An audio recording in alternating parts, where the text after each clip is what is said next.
Warning, this film includes disturbing scenes of violence. هدول جماعتكم هدول هدول أولادك الله لا يسامحك إنك لك والله لندعس على كل علوي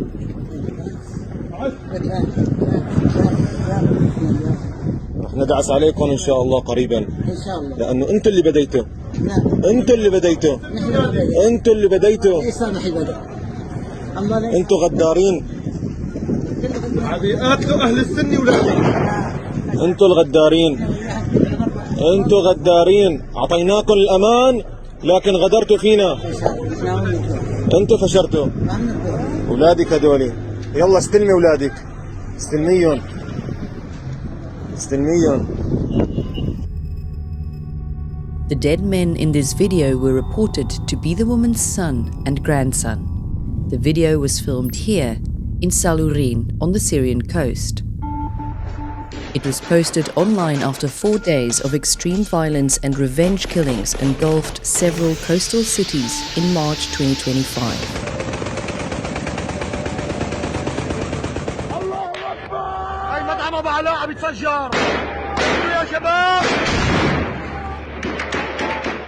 Social media flooded with horrifying videos.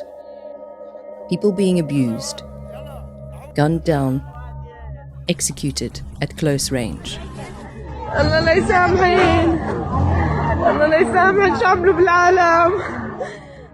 For this investigation, CIR collaborated with Syrian Archive to verify videos and reports of what happened. Syrian Archive was formed in the wake of the 2011 Syrian Revolution and has documented the Assad regime's extensive human rights abuses, including the use of chemical weapons and barrel bombs against civilians and civilian infrastructure nationwide. We may never have the full picture of the violence that took place on the Syrian coast from the 6th to the 10th of March, but we did manage to bring large parts into focus. Syrian Archive mapped 28 locations where reported mass killings took place. These reports counted several hundred unarmed civilian victims, including women and children. We also logged at least 15 videos showing the execution of 24 unarmed men in civilian clothing, mostly by men in uniforms that can be linked to government-affiliated forces. Not all of these could be independently verified or located, but we judged them to be highly credible based on the circumstances of publication, background features, accents, and the abusive language used, including repetitive Alawite slurs. A lot of perpetrators, they filmed themselves. Those videos are considered as a high-value evidence against themselves. Fadel Abdelghani is the executive director of the Syrian Network for Human Rights. They have been monitoring human rights violations in Syria for over a decade and documented what happened in March in detail. We are not relying only on videos. We are relying also with testimonies. We are in contact with lots of people on the coast. So what we noticed actually was far beyond our imagination. So how did we get here?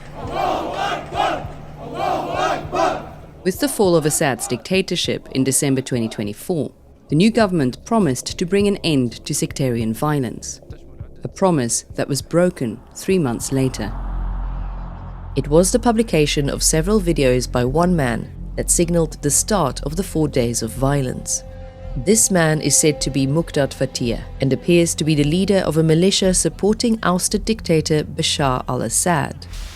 In his videos, he called for a violent uprising against the new Syrian government. اتخذنا قرارا لا رجعة فيه انهاء وجود قوات جبهة النصر الإرهابية في الساحل السوري. He then called for other Assad loyalists to join the fight. فمن أراد مؤازرتنا والوقوف خلفنا فأهلا وسهلا بك وبسم الله من كل اتجاه. Violence broke out in this area. It is the stronghold of the Syrian minority Alawite sect, to which the Assad dynasty belongs. Because Assad himself is Alawite, so he relied on Alawite a lot. in committing a lot of violations. That was clear in the Assad ranking army, in the security forces. All the highest rank was Alawite. But what's the core of the problem in what's happened in the coast recently, that Assad remnant killed civilians, Sunni civilians in the coast, especially in Banias and Jable, and they killed security forces. The first 2 days of the Assad loyalists' uprising saw heavy fighting in the streets. This video allegedly shows the bodies of government forces in the back of a truck. It was filmed here in Jable. The man filming then calls for armed support.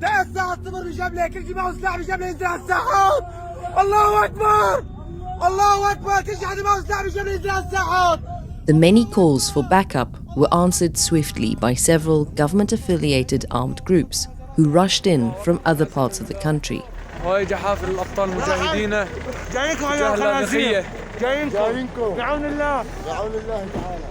ساعات قليلة بإذن الله، ساعات قليلة يا خنازير بإذن الله يا كلاب الأسد، بإذن الله تعالى ساعات قليلة ونصل مآخرهم وسيتم الدعس عليهم بإذن الله تعالى.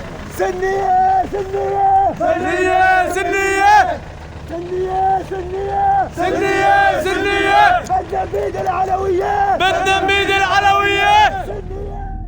They descended on the area fueled by 14 years of sectarian conflict, seeking revenge against the Assad loyalists. ماله لا أول ولا آخر.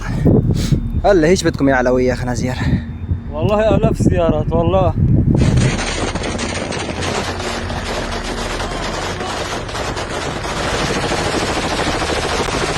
Heavy fighting took place at points along the M1 highway, connecting the cities of Al-Adiyah and Tartus. This video shows a convoy of armoured vehicles moving along the highway towards Jable amidst heavy gunfire. It was filmed here. In another video, we see armed groups affiliated with the government dropping improvised explosives over that same highway, a tactic reminiscent of the Assad regime.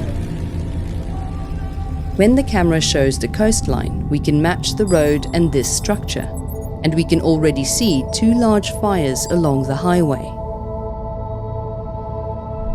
The video we saw earlier of the woman next to the bodies of her family was also taken nearby. In cities across the country, decades of anger at those associated with the Assad regime spilled into the streets, overriding any anti-sectarian voices.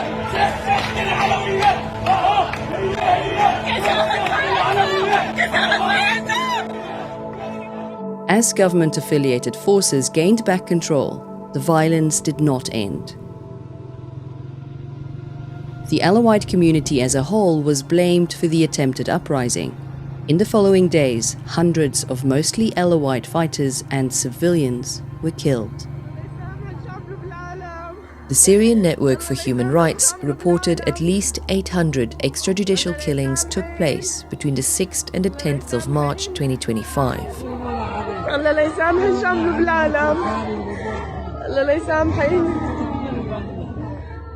How to categorize the extrajudicial killing?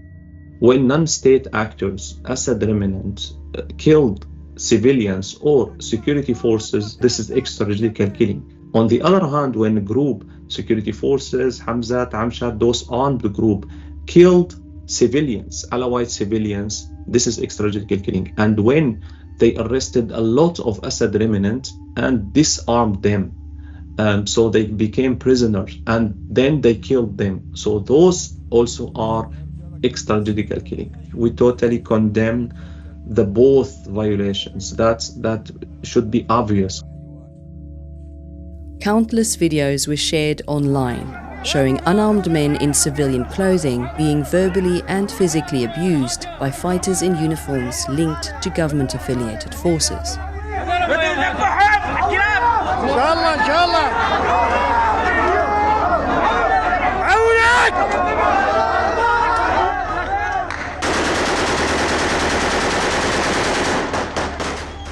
Most are too graphic to show. These men, many of them wounded, are made to crawl and bark.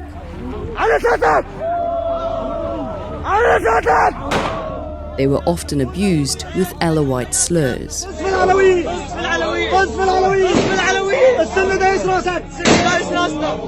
As fighters filmed themselves, we found 15 videos where the abuse was followed by the executions of unarmed prisoners.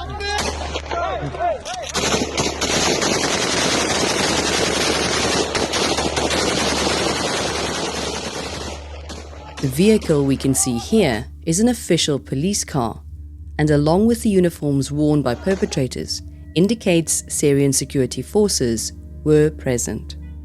In this video, we see two unarmed men in civilian clothing dragged into an alleyway by armed men in uniform. There are already 3 bodies lying on the ground.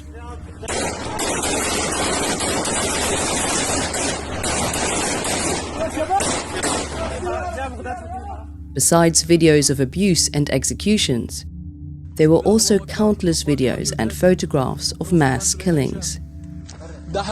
فلول النظام البائد الله أكبر ولله الحمد تم الداعش الله أكبر بعد غد الله أكبر. Another video was taken in the village of Muhtariya and shows at least 30 bodies. It's said to be a predominantly Alawite village. The majority of the victims are male and appear to be unarmed and in civilian clothing. The precise circumstances of these deaths remains unclear. With many different government-affiliated armed groups acting outside of government control, it is hard to assign responsibility for these mass killings. What's happened now, only 3 months after Assad fall, those groups who join the unified security forces or army under this umbrella, they join as a package with their leaders. So they still following their leaders more than the head of the security forces. So they are using the security forces equipment and cars, but that doesn't mean they are integrated. Real integration needs lots of effort, time, political engagement, also getting their salary from the government. All of that didn't happen. The reports of violence died down by the 10th of March, and Syria's interim president Ahmed Al-Sharaa denounced the mass killings on both sides. An official investigation into the violence was announced. ومنع الانتقام خارج إطار القانون وضمان عدم الإفلات من العقاب. تؤكد اللجنة على استقلاليتها وعلى التزامها. That same day, pictures emerged online, reportedly showing the arrests of some fighters by authorities, including this group who were alleged to be the men behind the executions in this video. This was filmed in the same coastal region in 2011 and shows men in civilian clothes being abused by the Assad regime's security forces. The resemblance with the violence that took place here 14 years later is striking. I hope that Syrians learn from what's happened, that this cycle of violence will not serve anyone, but it will escalate and it will be endless. So now we have the state back, and we need to behave as a state. State should act not as an armed group, should act as a state and as a neutral government for everyone. So that's the only hope I have.